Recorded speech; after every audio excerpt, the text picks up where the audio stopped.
It was another day of wailing storm sirens just south of Oklahoma City this afternoon. Another round of tornado drills in schools where duck and cover is ritual. But there was nothing routine about this twister, one so big it erased entire sections of the city of Moore. Like an atmospheric chainsaw, ripped apart a number of crowded schools and pushed the death toll to the highest point in this town's stormy history.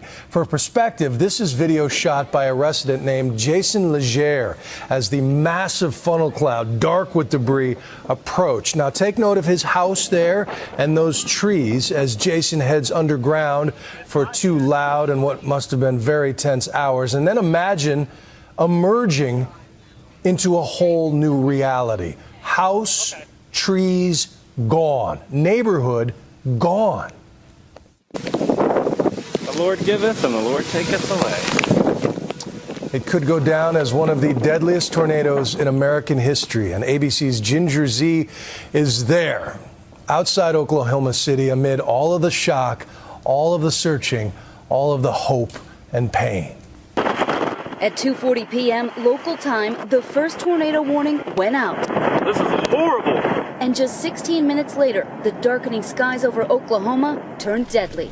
Oh my God. Turning with winds up to 200 miles per hour. The tornado that bore down on the suburbs of Oklahoma City today was a monster. Just a massive tornado here. You're seeing from Bob Mills, Sky News 9. We got power flashes. It's in a heavily populated area right now, Gary. And look at the turning motion.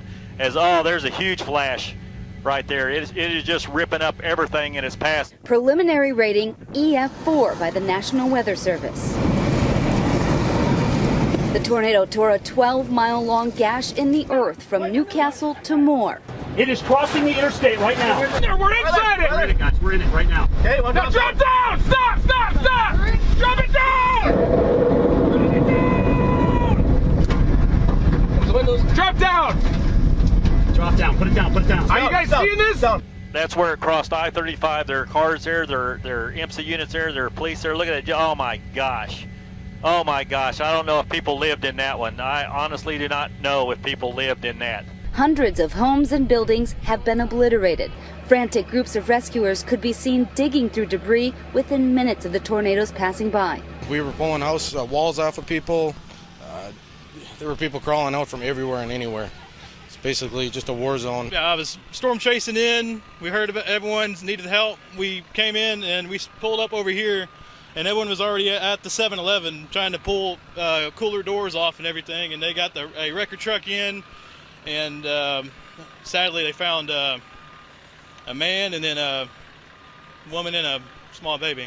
More than 50 people are reported dead, among them children from the Plaza Towers Elementary School, one of 2 schools filled with students that lay directly in the tornado's path. There have been some confirmed casualties. I do not have a number at this time. At the elementary school? Yes. Lieutenant Governor Todd Lamb spoke with Bill Weir earlier tonight. The one school where it was just flattened, Bill, quite frankly. The walls were pancaked, absolutely flattened, and the students were grouped together. That's why some reports have been so far that they were killed either by the crushing blows or by drowning because they were grouped together and the water came in and they couldn't get out. Photos captured the dramatic rescue from the rubble at the Plaza Towers Elementary School, but tonight dozens of first responders continue that search. For those families who don't know the status of their loved ones, and in particular the children that were in the schools that have been hit, there is a reunification center set up at St. Andrew's Church at 119th and South Main. And our prayers are with you, and we're working as quickly as we can to try to get through the debris and to try to answer some questions about where loved ones are.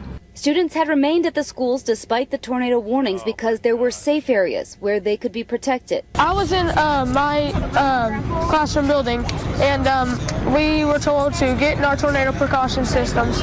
But then they moved us to the boys and girls bathroom. I was on the ground, and my ears just went beep. And I couldn't hear anything except cracking and kids screaming. I can't even begin to describe the amount of terror that, I was feeling. Robert Raymond's son was at Briarwood Elementary when the tornado hit. When we got up to Briarwood, you could see that it had been just completely destroyed. I'm just happy that I was able to find my son. My family's okay. Briarwood parents were reunited with their children at an assigned pickup place. First grader Camden Purcell was waiting right there when his mom Trenda showed up. She was overcome with relief to find out that her son was safe and sound. And so grateful for the school worker who protected him. This is Gabriel Ryan Wheeler. He's my son. We just got reunited, so he's okay. But he was directly in the tornado, so his teacher was right next to him.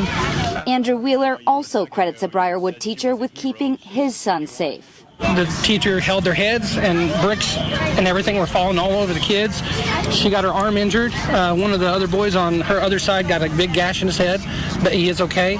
And good to hear. He was the last one to be reunited with a family member, so we've got him. Gabriel Wheeler is safe. ABC News contributing correspondent Mike Betcher, who lives in Oklahoma, was at the scene nearby Briarwood Elementary. The good news now is that students in the school and adults associated with the school tell us that no children died. That tornado passed right over that school. We were less than a mile from it when it hit the school, and you could see the explosion and the debris once it hit that large stone structure. Outside Briarwood Elementary School, I ran across Sharday, still trying to find her niece. Somebody told me they saw her on the news, so I'm glad she's okay. They said everybody's okay. Looking at that, it's kind of hard to believe. When the tornado came through and you found out it hit the school, when I saw it, a picture of it on the news, I was at work. I just burst out in tears. And my house is on the same block as the school, so I knew at that point that I was going to come home to this. This is still such a raw situation. You can see right behind me we've got the search and rescue dogs, plenty of firefighters, and just complete and utter devastation. Helping with the search and rescue, 80 National Guard members deployed by Oklahoma Governor Mary Fallin. It's like a battle zone.